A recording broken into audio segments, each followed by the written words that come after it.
La última vez que le vieron con vida fue el 16 de junio de 1937. Andreu Nin tenía 45 años. Cuando era muy joven, había renunciado a ser maestro en el Vendrell, donde nació, atraído por las grandes convulsiones sociales que vivía la Barcelona de principios de siglo. La Revolución Rusa le fascinó aún más y se fue a Moscú para ser uno de los líderes del movimiento obrero internacional. Pero cuando Nin vio que la utopía marxista era traicionada, volvió a sus orígenes. Y hasta la Barcelona revuelta de la Guerra Civil llegaron sus perseguidores para hacerle pagar cara a la disidencia. Él no vio algo que todos vimos a posteriori.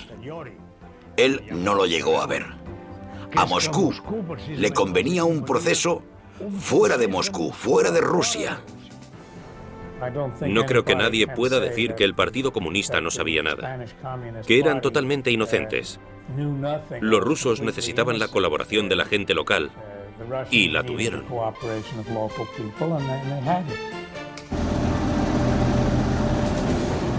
Entonces no creo que el Partido Comunista tuviese ahí nada que ver. Bueno, que lo haya, que hayan tenido que ver los servicios soviéticos, esa ya es otra cuestión que escapa a mi propia percepción. Pues los rusos. Los rusos. El asesinato de Nin significó también, creo yo, el asesinato de la Revolución Española.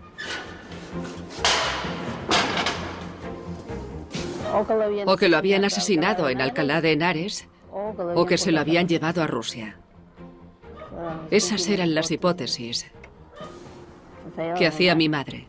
Se necesitaba una orden directa de Stalin.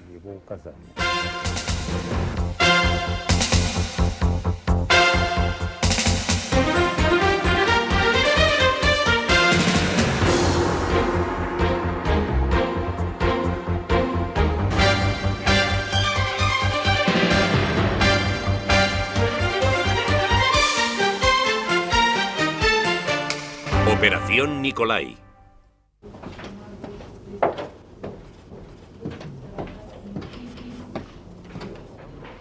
Nombre: Svetlana Rosenthal. Nacionalidad: rusa. Edad: 45 años. Profesión: desde hace 20 años documentalista del archivo de la Internacional Comunista, hasta ahora uno de los archivos más inaccesibles de la antigua Unión Soviética. Cuando los alemanes se acercaban a Moscú, el fondo se trasladó a un lugar seguro en Siberia. Los más de 250.000 expedientes del archivo llevan un sello: secreto. Aquí está la historia del comunismo, tanto la de los incondicionales como la de los herejes. El catalán Andreu Nin tuvo la doble condición: primero dirigente oficial, más tarde disidente. La actividad de Andreu Nin en el movimiento obrero internacional es muy interesante. Pero hasta ahora su dossier personal, como todos los dosieres personales, era inaccesible para los investigadores, ya que el acceso a los documentos del archivo de la Internacional Comunista solo se permite desde el otoño del año pasado.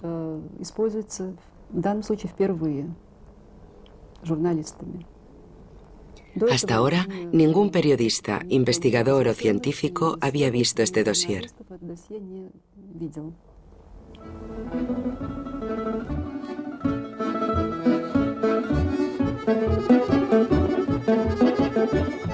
Tenía 29 años cuando llegó a Moscú en junio de 1921, con una delegación de la CNT de la que era secretario general.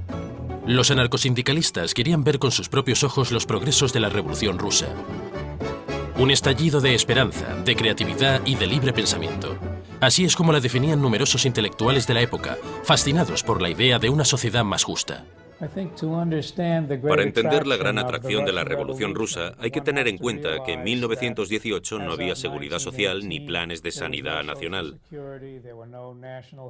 No había seguro para los desocupados.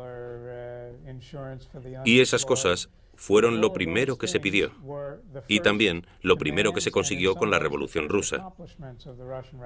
Eso la hizo muy atractiva en un mundo capitalista, donde este tipo de servicios no existía, con excepción de Alemania, donde Bismarck había establecido la seguridad social.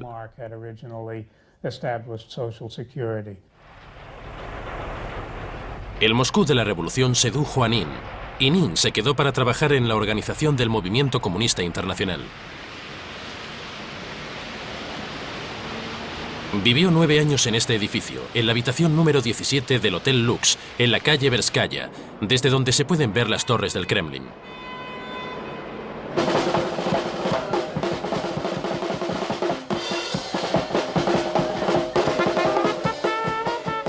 La ciudad que conoció Nin tenía paralelismos con la Moscú de hoy en día. Empezaban a notarse los primeros efectos de la NEP, la nueva política económica. Una experiencia de economía mixta que combinaba la libertad de comercio con el dirigismo estatal.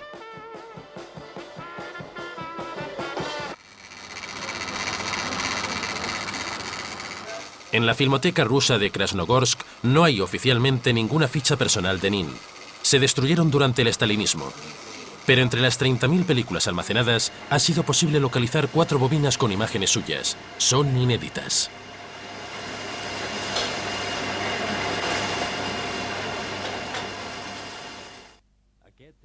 Este es el Nin que llegaría a ser secretario general adjunto de la Internacional Sindical Roja, que reunía a los sindicatos que prestaban apoyo a la revolución. También sería regidor del Ayuntamiento de Moscú y dirigente del Partido Comunista Soviético, con responsabilidades de organización en Europa. Nin comenzó una nueva vida política y personal. Entre las jóvenes secretarias de la Internacional Sindical Roja, conoció a la que sería su segunda mujer, Olga Tereva, con la que tuvo 2 hijas. La líder revolucionaria Clara Zetkin se dirige a los delegados. Nin vive intensamente la euforia de aquellos primeros congresos que tienen un escenario de lujo, la sala de columnas del antiguo Club de los Aristócratas. Con la revolución, el palacio cambió de nombre. Ahora era la Casa de los Sindicatos, donde Nin tenía su despacho oficial y donde se celebrarían en enero de 1924 los funerales de Lenin.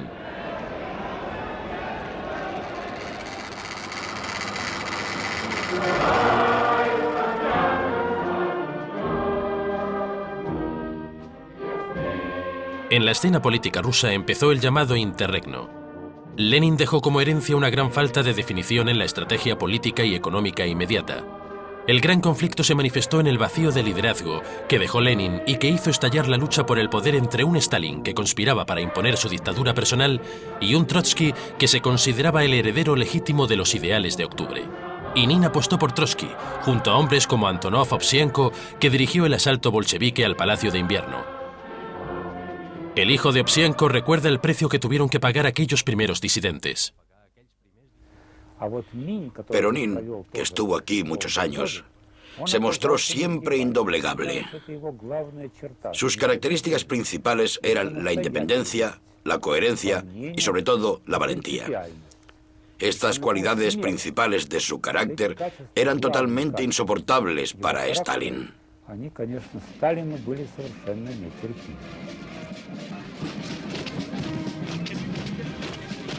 Trotsky perdió la guerra contra Stalin, que lo apartó de la cúpula dirigente. La represión contra Trotsky era también la represión contra los trotskistas. Y Nin conocería la marginación, la vigilancia sistemática, los interrogatorios. Era el preludio del terror staliniano que se acercaba y que quedaría simbolizado por este edificio, la Lubianka, conocido como La Checa, sede de la GPU, la policía política que más tarde se llamaría NKVD y KGB.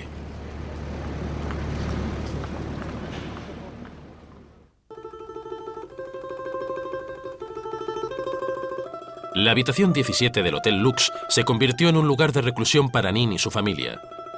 Fueron los días de las largas reflexiones junto al río Moscova.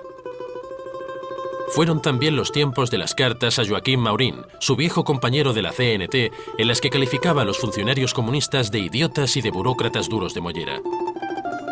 Fue cuando Andreu Nin ayudó a los compañeros encarcelados y tradujo a Pilniak al catalán. Ese era el Nin que el escritor y periodista Josep Pla encontró en Moscú a finales de 1925 y que describió en sus libros como un personaje pálido, transmudado y silencioso, y notoriamente trotskista, un hombre secreto y dogmático. No era, evidentemente, el mismo líder que poco antes había sido el anfitrión del futuro presidente Francesc Macià. El Nin que Pla conoció era el que había empezado a madurar una obsesión: encontrar la manera de poder volver a Cataluña con su mujer Olga y sus hijas, las pequeñas Ira y Nora. Pero no resultaría nada fácil. En agosto de 1930, Nin consiguió salir hacia Letonia, pero Stalin le negó el visado de salida a su familia.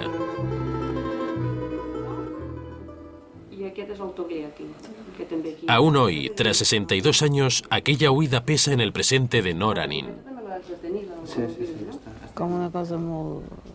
Fue algo muy trágico, porque no la dejaban irse con él. Y ella después dijo que se dejaría morir de hambre, ella y nosotras. Entonces la dejaron marcharse sin nada, sin documentos ni nada. Y nos dejaron ir.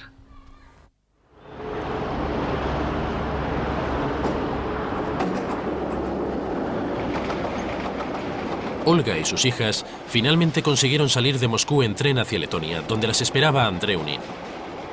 En el consulado español de Riga obtuvieron el pasaporte para entrar en España. Mientras la familia Nin atravesaba Europa, la policía española consultaba sus archivos.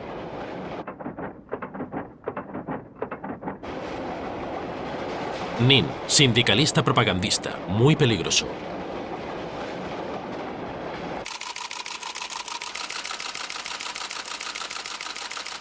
Los Nin cruzaron la frontera por Portbou el 16 de septiembre de 1930 y ese mismo día llegaron a Barcelona.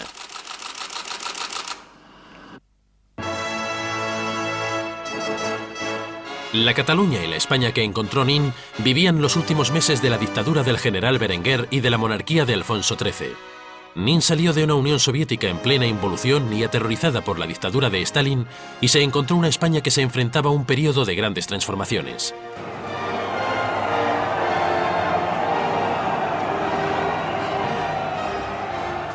La proclamación de la Segunda República Española y de la Generalitat de Cataluña crearía un nuevo marco político y más tarde revolucionario en el que Andreu Nin intentaría encontrar un nuevo camino como activista, intelectual y ciudadano.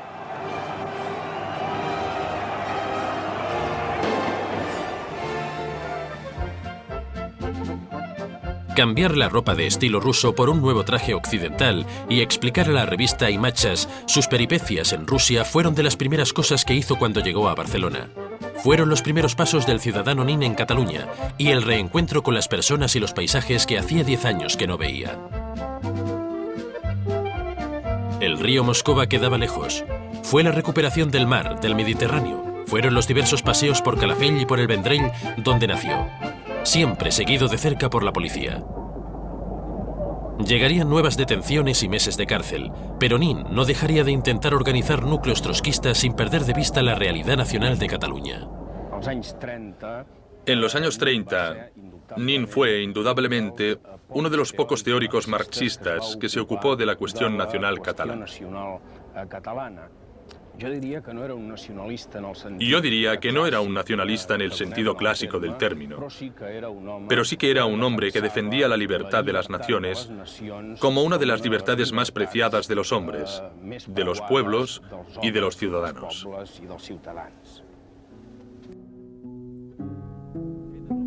Ser revolucionario no daba dinero, y Nin tuvo que vivir de su esfuerzo intelectual. Se mantuvo sobre todo por las traducciones al catalán y al castellano de los grandes autores rusos, Tolstoy, Pilniak, Chekhov y Dostoyevsky. Todo el trabajo se lo encargó su amigo Puig i Ferrater de la editorial Proa. Ana Murià, entonces periodista y crítica literaria, recuerda la valoración que hacían los intelectuales de la época. Le consideraban un intelectual de mucha cultura, un gran conocedor de la literatura mundial, especialmente de la rusa y la catalana. Escribía muy bien el catalán y hacía unas traducciones admirables de la gran literatura rusa. Josep María Lladó siguió de cerca la faceta periodística de Nin. Andreu Nin era una persona que había conectado muy bien con el movimiento obrero y con la gente. Y por lo tanto, sabía perfectamente que el periodismo consiste en hacerse entender, en ser una cosa didáctica sin complicaciones, que introduce en el ánimo del ciudadano unas ideas que se entienden. Es decir, tenía este poder de captación de la opinión pública.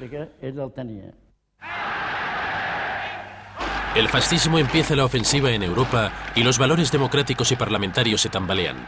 La derecha es cada vez más conservadora. Esto provoca la radicalización de la izquierda que acaba usando métodos insurreccionales. En octubre de 1934, Asturias es un auténtico campo de batalla entre el ejército que obedece al gobierno de derechas de la CEDA y los mineros que se han rebelado. En Cataluña, Lluís Companys proclama el Estado catalán y los militares responden con cañones. La experiencia del octubre asturiano y catalán influye en un Nin cada vez más alejado de Trotsky. Ignacio Iglesias era un joven revolucionario que, huyendo de la represión de Asturias, fue testigo en Barcelona de la ruptura Nin-Trotsky. Casi insensible porque las diferencias ya surgieron desde un comienzo, se fueron agravando. Llegó un momento en que, esto es fácil de ver en las cartas de Trotsky, ¿no?, que casi insulta a Nin, le llama, recuerdo ahora muy bien, una de ellas le dice que es un pequeño burgués comodón, tal, ¿verdad? De modo que llegó un momento en que Nin ya se dijo es inútil ya discutir, y le envió una carta diciéndole poco más o menos, bueno, en adelante, cuando usted quiera discutir algo o informarse de algo, diríjase a la sección española de trotskista, ¿verdad?, y no a mí personalmente, ¿verdad? Y así se liquidó, ¿no? En la ruptura con Trotsky influyó decisivamente la recuperación de relaciones políticas de Nin, que encabezaba la izquierda comunista, con Joaquim Maurín, líder del bloque obrero y campesino. El resultado del entendimiento entre Nin y Maurín, dos líderes que se complementaban, sería la fundación, el 29 de septiembre de 1935, del POUM, el Partido Obrero de Unificación Marxista. Víctor Alba tenía entonces 18 años, empezaba a ser periodista y se sintió atraído por el nuevo partido. El POUM era el resultado de la fusión de dos organizaciones que coincidieron en una serie de cosas. Primero, la Revolución Democrática Española. La burguesía española no supo hacerla y por lo tanto la tenían que hacer los trabajadores. La Revolución Socialista en la Unión Soviética había sido traicionada en cierto modo. La dictadura del proletariado se había convertido en la dictadura de un partido y después de un hombre, Stalin. Y lo que había que hacer era dar al comunismo o al socialismo, en el sentido amplio de la palabra, una dinámica y una fuerza revolucionaria que se había perdido con los partidos comunistas y socialistas. Lluís Companys sale de la cárcel y vuelve a presidir la Generalitat de Cataluña, abolida tras el 6 de octubre de 1934. Es el resultado del triunfo del Frente Popular en España y el Frente de Izquierdas en Cataluña, coaliciones de las que forma parte el POUM. El país queda política y emocionalmente dividido. La izquierda cree que ha llegado el momento de los grandes cambios sociales y la derecha, atemorizada, ve en la conspiración y el golpe de Estado militar la única posibilidad de mantener el poder.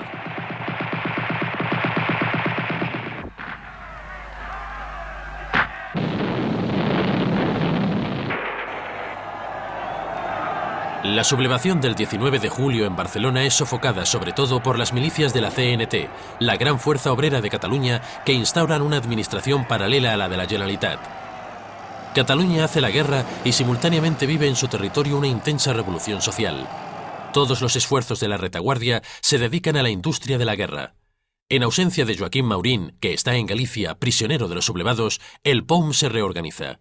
Nin asume el liderato del partido y en septiembre de 1936 es nombrado consejero de Justicia del gobierno de la Generalitat. Su misión es poner fin al descontrol.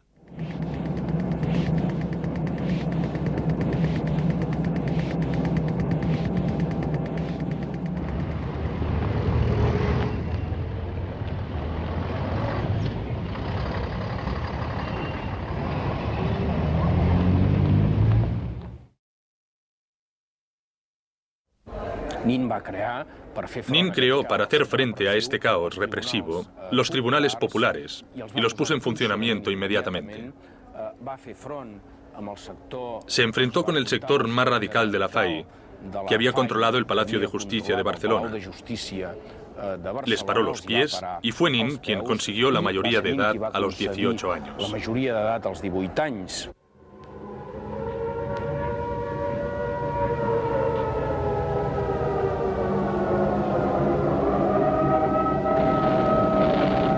Tras 3 meses de guerra, los dos bandos se dan cuenta de que no es posible una victoria rápida.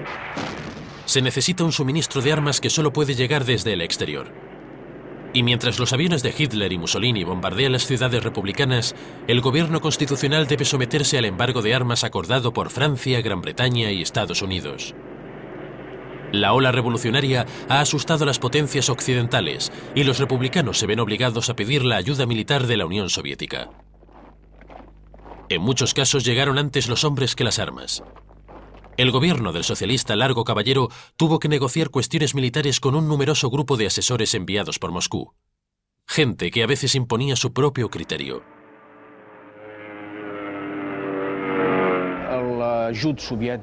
La ayuda soviética no será una ayuda gratuita, no será desinteresada.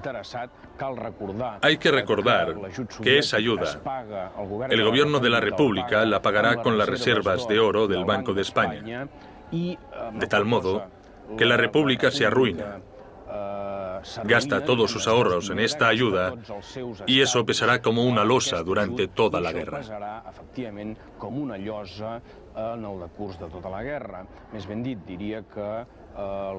Es más, diría que cuando la Unión Soviética empieza a intervenir directa o indirectamente en los asuntos de la República Española y los asuntos catalanes, usará sus ayudas como un chantaje permanente. Por primera vez, un gran retrato de Stalin atraviesa la plaza de Cataluña.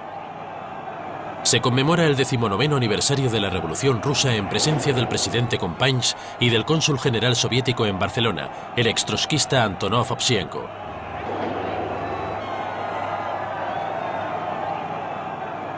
Fue inevitable el encuentro de Nin consejero y de Ovsienko cónsul, antiguos compañeros en Moscú, en una ceremonia protocolaria. Nin habló en ruso y Ovsienko fingió que no lo conocía.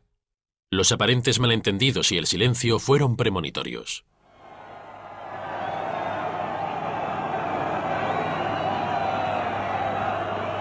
La llegada a Barcelona del Sirianin, el primer barco soviético cargado de alimentos, la presidió Antonov Ovsienko. Este hombre tenía una situación política frágil y contradictoria. Stalin le envió a Barcelona porque aparentemente le había perdonado su pasado trotskista, y Ovsienko, que intentaba no encontrarse con Nin, cometió un nuevo error: expresar su simpatía por los anarcosindicalistas. Le costaría caro. Todos los pasos de Ovsienko eran seguidos de cerca por la KGB.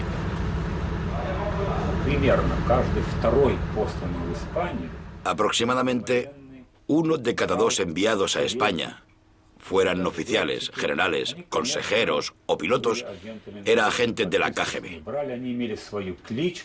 Cada uno tenía su alias y firmaba papeles que le obligaban a prestar ese servicio. Así se producía el ambiente de vigilancia de todos los enviados de Moscú a España, el seguimiento de los políticos y los miembros de los gobiernos de la República y de Cataluña. Toda esta situación la creaban los agentes de la KGB en España. Al frente de los agentes que la KGB enviaba a España había un personaje inquietante: Lev Lazarevich Felbin. Sería el principal consejero del gobierno republicano en materia de espionaje y contraespionaje. Para comunicarse con Stalin usaba el seudónimo Piev, pero su sobrenombre más conocido era General Alexander Orlov.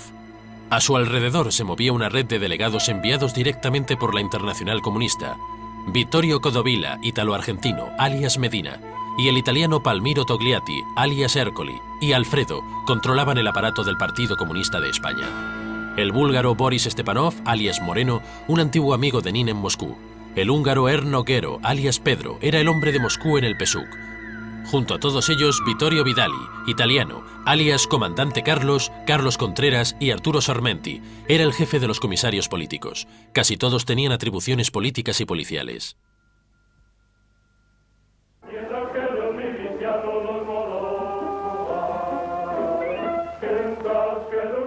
El núcleo que organizaba las brigadas internacionales lo integraban cuadros comunistas, tanto españoles como extranjeros. De todos ellos, el francés André Marty era el más influyente de todos. A través de los informes confidenciales de Marty localizados en Moscú, ahora ya se puede saber hasta qué punto los enviados de Stalin desconfiaban entre ellos y además competían para controlar el PCE y el Partido Socialista Unificado de Cataluña, creado al principio de la guerra.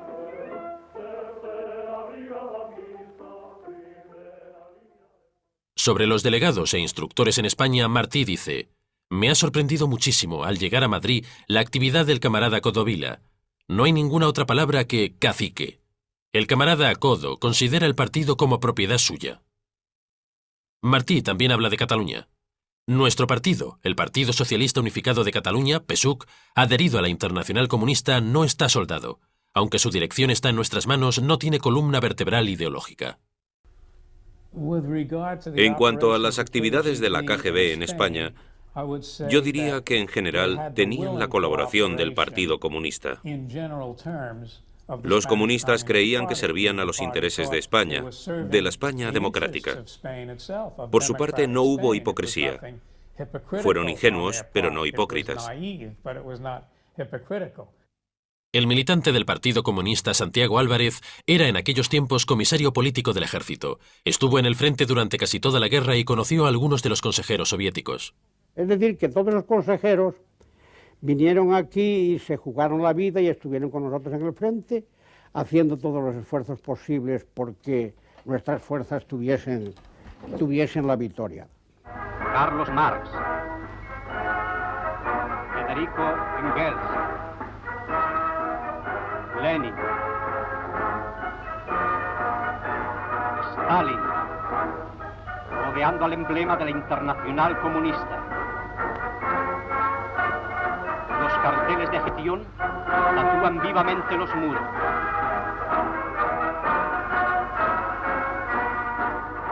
Las reuniones del Partido Comunista de España eran una auténtica campaña de propaganda que exaltaba a la Unión Soviética y a sus líderes. Simultáneamente, los comunistas se presentaban como una fuerza de orden capaz de atraer a los sectores más moderados de la sociedad republicana.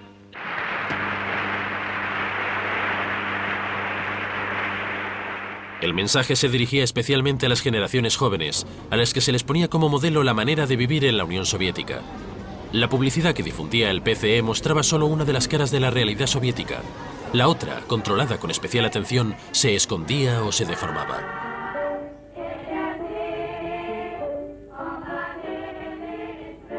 El Moscú de las luces y los nuevos edificios hechos de hormigón armado era el escaparate del estalinismo y era también una ciudad de detenciones y desapariciones. La Casa del Gobierno llegaría a ser conocida como la Casa de los Horrores. Era todo un símbolo de aquellos tiempos marcados por el miedo.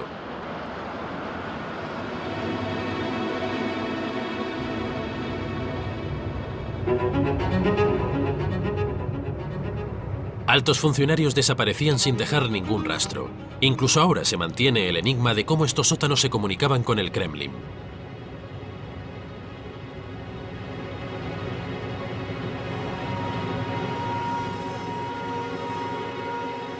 Millones de ciudadanos fueron exterminados por la violencia de su propio Estado.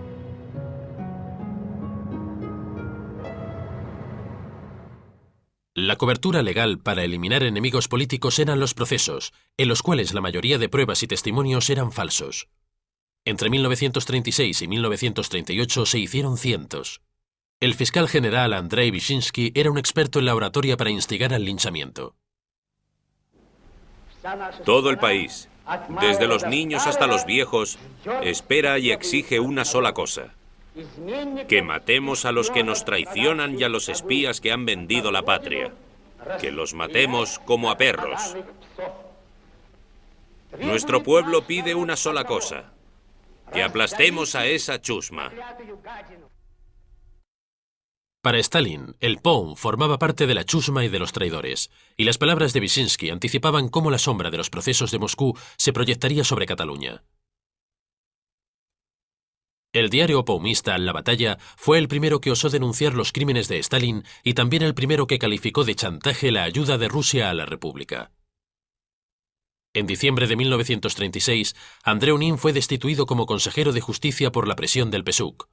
Una de las personas que vivieron de cerca la salida de Nin del gobierno catalán es Guilebaldo Solano, entonces miembro de la ejecutiva del POUM. Le sustituyó en la Consejería de Justicia Rafael Vilella, viejo militante socialista, dirigente del PSUC, que hizo un gran elogio de Nin al despedirse de él y le dijo: esta es tu casa, puedes venir cuando quieras, estoy a tu disposición para todo, puedes contar conmigo. Nin se despidió de él diciendo simplemente: pues conmigo no. 2 días después de la celebración del 1 de mayo de 1937, Barcelona se llenó de barricadas. De un lado estaba el gobierno de la Generalitat y las fuerzas del PSUC, y del otro, la CNT y el POUM. El detonante fue la ocupación de la Telefónica, feudo de los anarcosindicalistas, por la policía. Fue un paso más de los comunistas en la política de imponer su orden en el frente y la retaguardia. La consigna comunista era, primero, ganar la guerra. La respuesta de la CNT y del POUM fue, para ganar la guerra hay que hacer la revolución. La batalla, y esto lo recuerdo bien porque trabajaba allí y me tocaba escribir algunas de esas notas, publicó desde bastantes días antes, 2 o 3 semanas, constantemente, notas que decían: se prepara una provocación contra los obreros, se prepara una provocación contra la CNT. Hemos sido una revolución temida por los comunistas porque ellos no hicieron la revolución, mataron la revolución y no querían que se hablara de la revolución española. El POUM no fue el protagonista principal. Ahí fueron grupos o una parte de la CNT-FAI los protagonistas principales.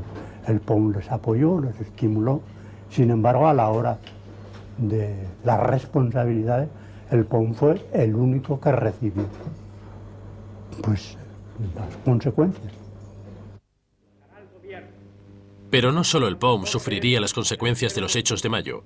El jefe del gobierno central, el socialista radical Largo Caballero, partidario de colaborar con la CNT, se vio obligado a dimitir por la presión de los comunistas. La Generalitat de Cataluña perdió las competencias de defensa y orden público, y el anarcosindicalismo ya no sería nunca más la fuerza obrera hegemónica.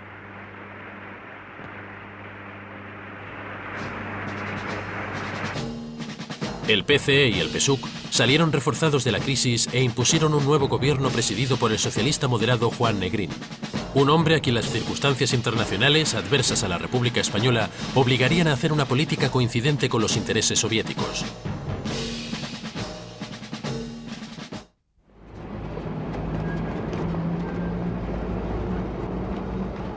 Comenzaron a confluir todas las condiciones para la ofensiva stalinista contra el POUM. Los hilos de la conspiración se movían desde Moscú. Y fue en Moscú, en el archivo de la Internacional Comunista, donde se localizaron los primeros indicios, a través de los informes que el húngaro Noguero, Pedro, estuvo enviando desde Barcelona.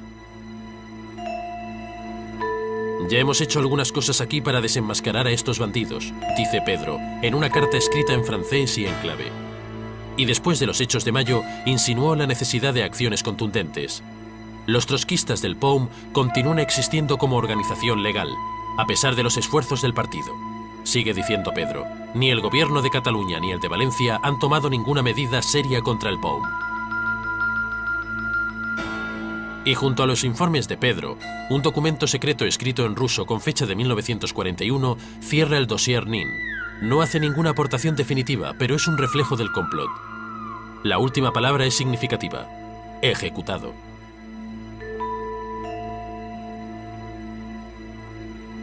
El documento lo firma Bielov. El nombre coincide con uno de los máximos colaboradores del general Orlov. El disidente comunista italiano Ettore Bani, periodista en la España republicana, identificó a Bielov como uno de los artífices de la trama anti-POUM. No hay ningún otro rastro de la conspiración en el archivo de la Internacional Comunista. Para encontrar los definitivos, habrá que ir a otro punto de Moscú, conocido por unas siglas que, incluso ahora, a Svetlana Rosenthal le cuesta repetir. En nuestro archivo no encontraréis la respuesta a cómo pasó ni a quién lo hizo. Había casos parecidos de personas muy conocidas, pero en ningún caso se encontró la respuesta en nuestro archivo. Supongo que la respuesta se puede encontrar en otros archivos, probablemente en el de la KGB.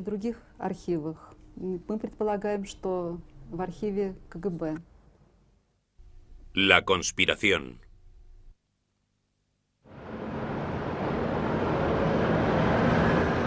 Lubianka, sede central de la KGB.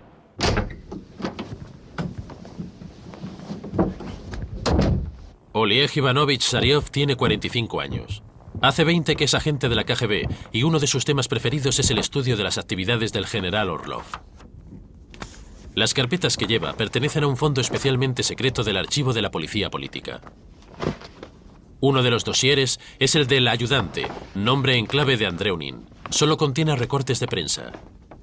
El otro dossier es el Biev, seudónimo del general Orlov. En estos documentos está la respuesta a los interrogantes de la conspiración. Orlov consiguió organizar un complot político abierto contra el POUM en el extranjero, concretamente en España. Este complot resultó satisfactorio para Orlov y fatal para el POUM. Este partido se prohibió y se disolvió. Es el único caso que conocemos en la historia. La Falange sería usada como pretexto para organizar la conspiración. Lo explica Orlov en una carta dirigida a la KGB el 23 de mayo de 1937, al día siguiente del informe de Pedro a la Internacional Comunista. Hemos redactado el documento anexo que revela la colaboración de la dirección del POUM con la organización Falange Española y a través de ella con Franco y con Alemania. Y aprovechando la detención de 270 falangistas que integraban una red de espionaje, Orlov expone cómo se inventará mensajes cifrados y párrafos escritos en tinta simpática para demostrar a las autoridades republicanas que el POUM, la Falange, Franco y los nazis son lo mismo. En el último párrafo, Orlov apunta hacia Nin. Después del papel que tuvo el POUM en la rebelión de Barcelona, poner en evidencia el contacto directo entre uno de sus dirigentes y Franco debería impulsar al gobierno a adoptar una serie de medidas administrativas contra los trotskistas españoles y desacreditar totalmente al POUM como organización espía germano-franquista.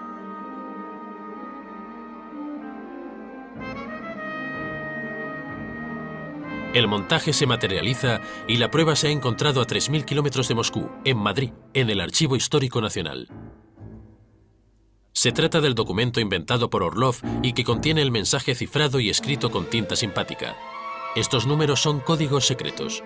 Si se descifran, se puede leer N, es decir, Nin, y como N y el POUM facilitarán a Franco soporte logístico e información. Información no solo de Barcelona, sino también de Madrid, marcando en un plano de la capital las defensas republicanas en el parque de la Casa de Campo.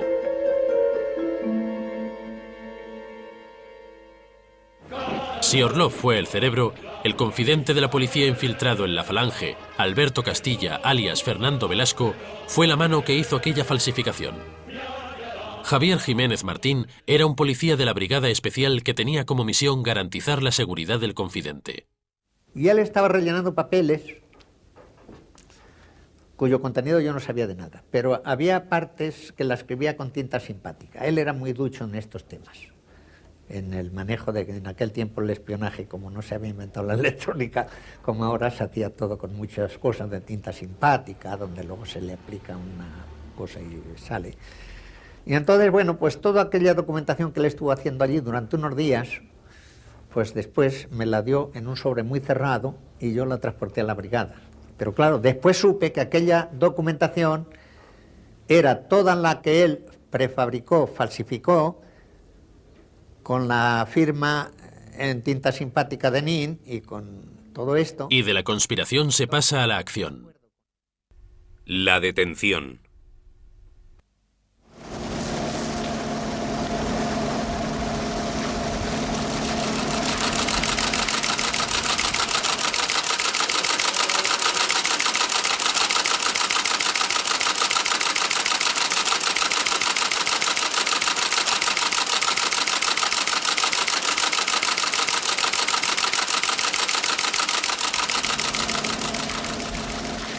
La misión que ordena a la Brigada Especial el director general de Seguridad Antonio Ortega, coronel comunista y colaborador de Orlov, se pone en marcha. Vamos a la jefatura de Valencia, todo con un misterio terrible, y allí nos dicen, bueno, ahora vamos a Barcelona. Mientras tanto, en Barcelona, el dirigente de la CNT, Ramón Liarte, advierte a Nin del peligro que se acerca. Le dijimos, estás jugando con fuego. Nosotros estamos en condiciones de demostrarte, por informes que tenemos, que van por ti.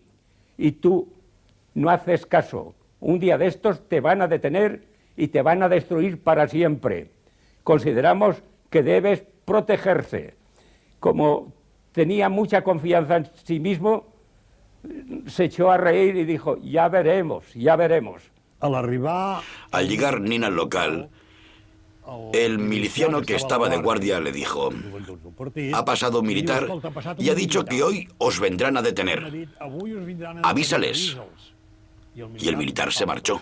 A la mañana siguiente nos dicen que vayamos a la Jefatura Superior de Policía, allí en Barcelona.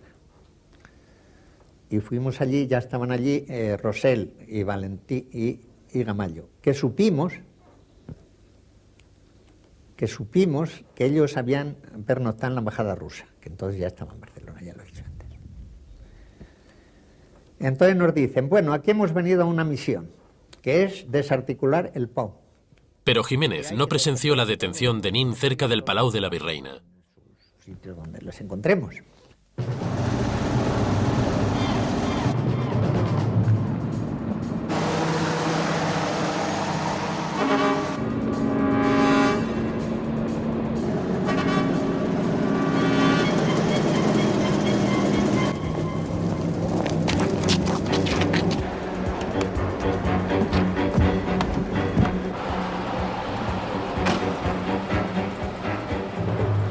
El 16 de junio de 1937 es un día histórico en la historia del movimiento obrero y del socialismo mundial.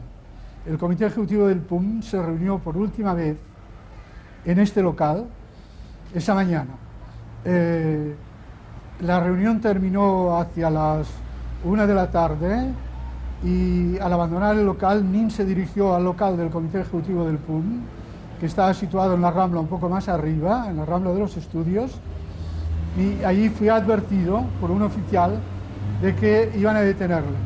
Su reacción fue: no se atreverán.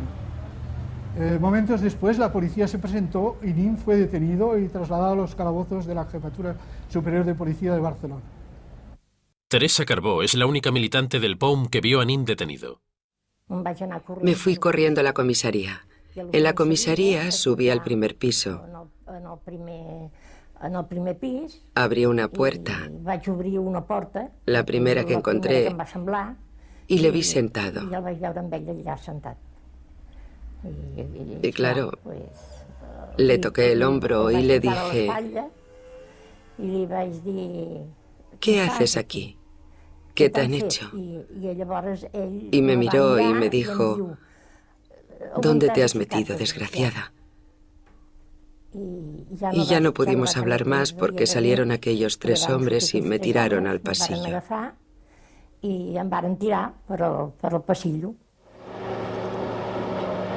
Barcelona ha quedado atrás. El coche que lleva a Nin detenido toma la ruta de Madrid vía Valencia. 3 hombres son los encargados del traslado y de la vigilancia. Los jefes de la Brigada Especial de la Policía, Fernando Valentí y Jacinto Rosell, y un agente soviético, un hombre de Orlov que supervisa. El soviético se hace llamar José. Mientras Nin inicia un camino sin retorno, sus compañeros del comité ejecutivo son detenidos y encarcelados. El POUM se desarticula, se cierran sus locales y se clausuran sus diarios. La represión la dirige el jefe de la policía de Barcelona, el comunista Ricardo Burillo. El presidente Companys llama al gobierno central y pide explicaciones, pero en Valencia, el gobierno de la República se siente impotente ante los hechos consumados. Y la presión soviética impedirá que se sepa qué está pasando. El destino de este coche es Alcalá de Henares, pero el nombre de esta población sería omitido, tachado en el original mecanografiado de la primera nota oficial sobre la detención de Nin que difundió el Ministerio de Justicia. Paralelamente, los comunistas desencadenan una fuerte campaña en la que acusan a Nin de traidor y de espía.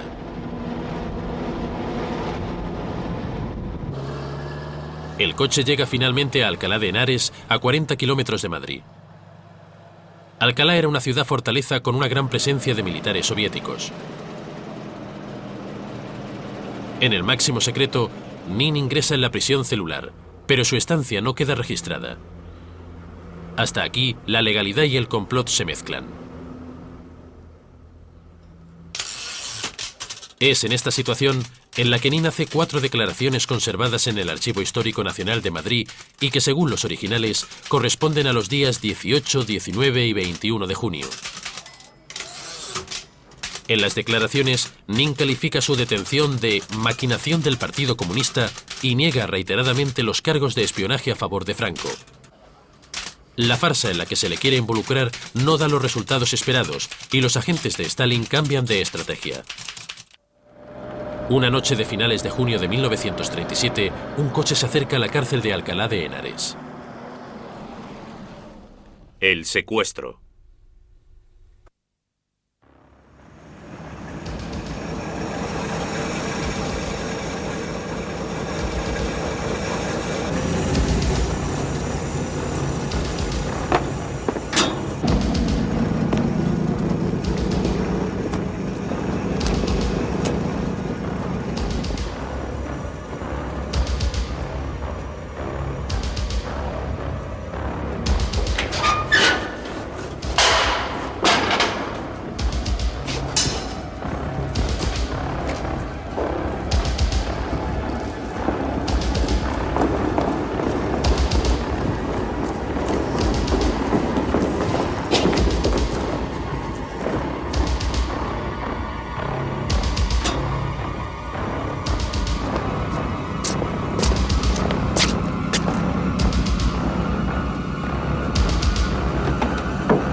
En una carta a la KGB del 24 de julio del 1937, Orlov explica qué ocurrió aquella tarde en Alcalá de Henares y por primera vez bautiza con el nombre de Caso Nikolai la operación de secuestro de Nin.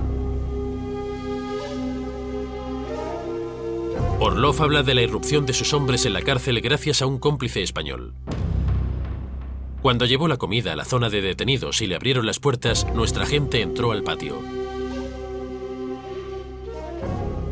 A Orlov le acompaña un agente enviado especialmente desde Moscú para supervisar la operación, un tal Yusik.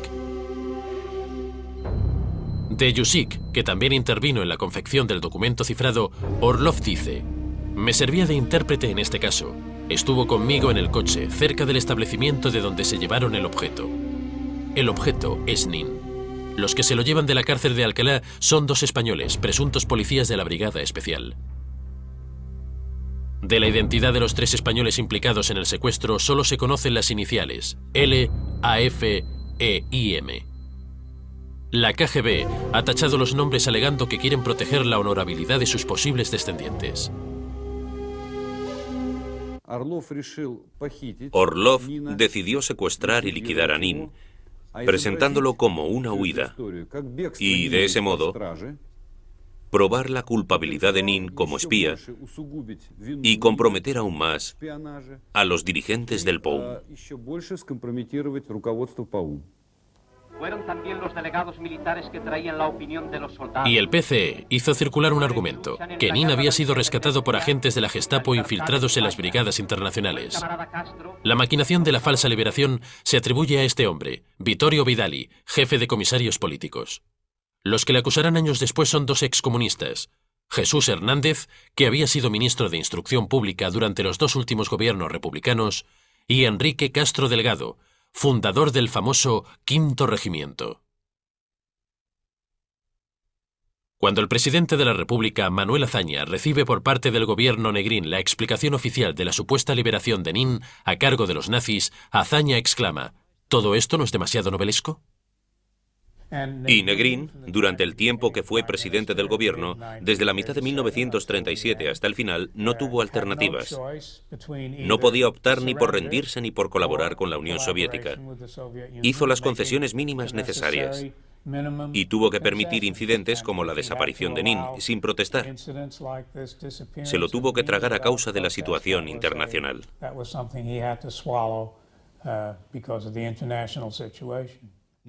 Además de Negrín, fueron muchos los que callaron por miedo.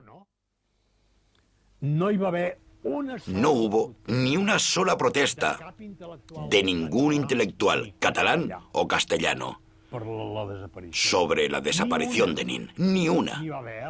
Las hubo en Francia, Duhamel, Mauriac, en Inglaterra, O'Connell. En Cataluña y España, en la República, no hubo ni un solo intelectual que protestase. Todos aceptaron como bueno lo que decían las juventudes del PSUC. Cuando nosotros escribíamos Gobierno Negrín, ¿dónde está Nin?, ellos escribían debajo, en Salamanca o en Berlín. Todos lo aceptaron. La presión internacional obliga al gobierno de la República a abrir una investigación.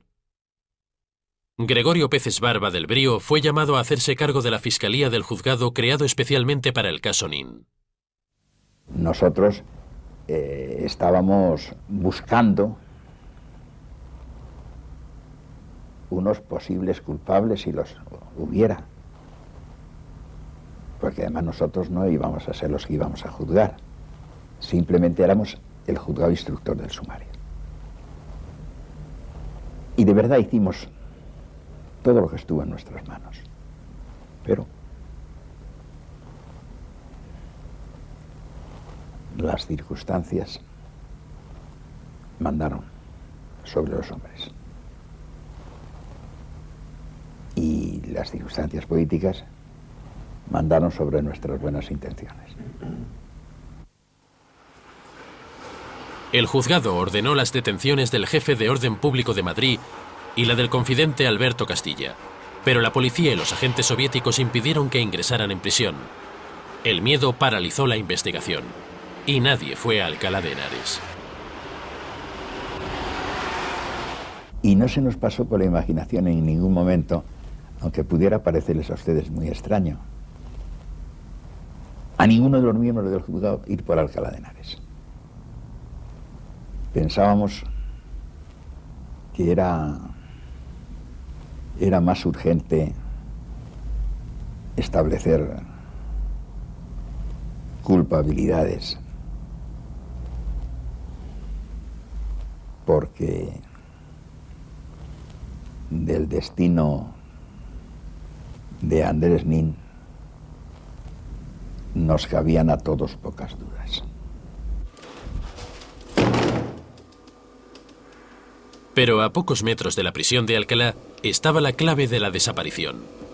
Los hombres de Orlov llevan a Nin a una checa.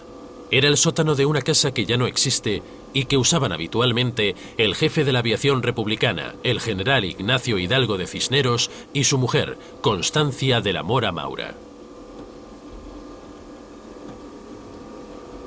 Los dos eran comunistas y aristócratas. Mora Maura hacía defensora de los periodistas extranjeros y con el tiempo trabó amistad con Stalin. En un lugar como este, Andreu Nin fue brutalmente torturado. Uno de los métodos más conocidos es la cadena. Simplemente no te dejan dormir. Por ejemplo, un prisionero como Nin vuelve a la celda tras un interrogatorio nocturno. Son las 6 de la mañana. Se mete en la cama tras una noche sin dormir, tras un interrogatorio agotador, acusaciones injustas, amenazas. Enseguida se abre la puerta y le llaman para otro interrogatorio. Se levanta y se viste. No ha tenido tiempo ni de bostezar y ya le llevan al interrogatorio diurno. Y así, durante muchos días, 10, 15, hasta que su conciencia se desconecte. Pero Nin no confiesa nada, porque no hay nada que confesar, y los soviéticos le aplican el horror final. El asesinato.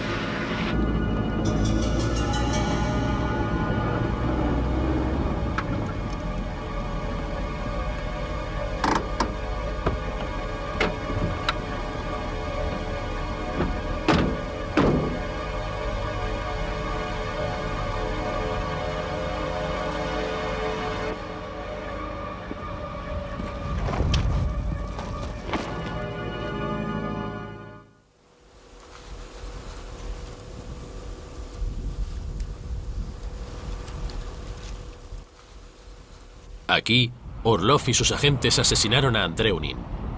Orlov sabía tantos secretos que tenía miedo de que Stalin lo liquidase también a él, y un año después huyó de España. Entonces, Stalin ordenó investigar las actividades de Orlov y esa búsqueda se concretó en una lista de 6 casos, 6 asesinatos políticos. El primero encabezado por una N, Denín. El documento, escrito a mano y en ruso, señala la carretera que va de Alcalá de Henares a la localidad de Perales de Tajuña y sitúa un punto, a medio camino a 100 metros de la carretera en el campo. Es el lugar del crimen y del entierro. A continuación, el nombre de los verdugos. Piev, es decir, Orlov, 2 españoles sin identificar, y Yusik, el diminutivo eslavo de José. José era un personaje que le teníamos por ruso, hablaba ruso y verdaderamente se veía que era el todopoderoso de la organización, el que ordenaba y mandaba y dirigía y montaba todo el tinglao este. Después supimos que era brasileño y que sí se llamaba José y de apellido Escoy. Pero ese fue el auténtico cerebro de todo este asunto del montaje para lograr el desenlace final con la desaparición de Andrés Nin. Captura y desaparición. Como cómplices del asesinato constan Pierre y su chofer, Víctor. Tras el nombre de Pierre, se identifica al hombre de Stalin en el PSUK, Pedro, Erno Guero, que también usaba la versión francesa de su seudónimo. Ni Salamanca, ni Berlín, ni Moscú. Fue este rincón de la meseta castellana el último escenario del drama de Andreu Nin. Olga Nin murió en Estados Unidos sin encontrar respuesta a un interrogante. ¿Qué había pasado con su marido? Sus hijas, Ira y Nora, todavía sienten el peso del trauma. Yo querría recuperar los recuerdos que no tengo. Del Andreu Nin político y periodista hay muchos documentos, pero de Nin como padre no. La muerte de Nin provocó alguna confidencia íntima. Marcel Rodoreda me confesó en Roissy-en-Brie, cerca de París, que había estado enamorada de Nin, y Nin también de ella, que había sido el inicio de un idilio, que había sido platónico, y que ella tenía una carta de Nin que nunca vi, porque estaba enamorada de Nin. Un amor que había quedado frustrado. La dirección del POUM fue juzgada, pero no hubo un proceso de Moscú en Barcelona como quería Stalin. Los dirigentes del POUM, procesados, inspirados en el ejemplo de Nin y en su resistencia frente a los que le torturaron, defendieron la causa de su partido y el proceso fracasó en el sentido de que no pudieron mantenerse las acusaciones de alta traición y espionaje y fueron simplemente condenados a penas ligeras por su participación en las jornadas de mayo. Los policías de la Brigada Especial fueron condenados a muerte por los tribunales militares franquistas y la mayoría de ellos fueron fusilados. Consideraron al confidente Alberto Castilla delincuente común y le aplicaron el garrote vil. Stalin mandó matar a muchos de sus enviados a España. El cónsul en Barcelona, el extrotskista Antonov Ovsienko, fue llamado a Moscú y le juzgaron y le ejecutaron en un solo día. En cambio, Pedro, Erno Guero, llegaría a ser el máximo dirigente en Hungría y el responsable de la matanza de 1956 en Budapest. Tras el asesinato de Nin y su huida de España, Orlov se exilió en Estados Unidos. No volvió nunca más a la Unión Soviética. De Nin procuraba no hablar y murió en 1973 sin haber hecho ninguna confesión.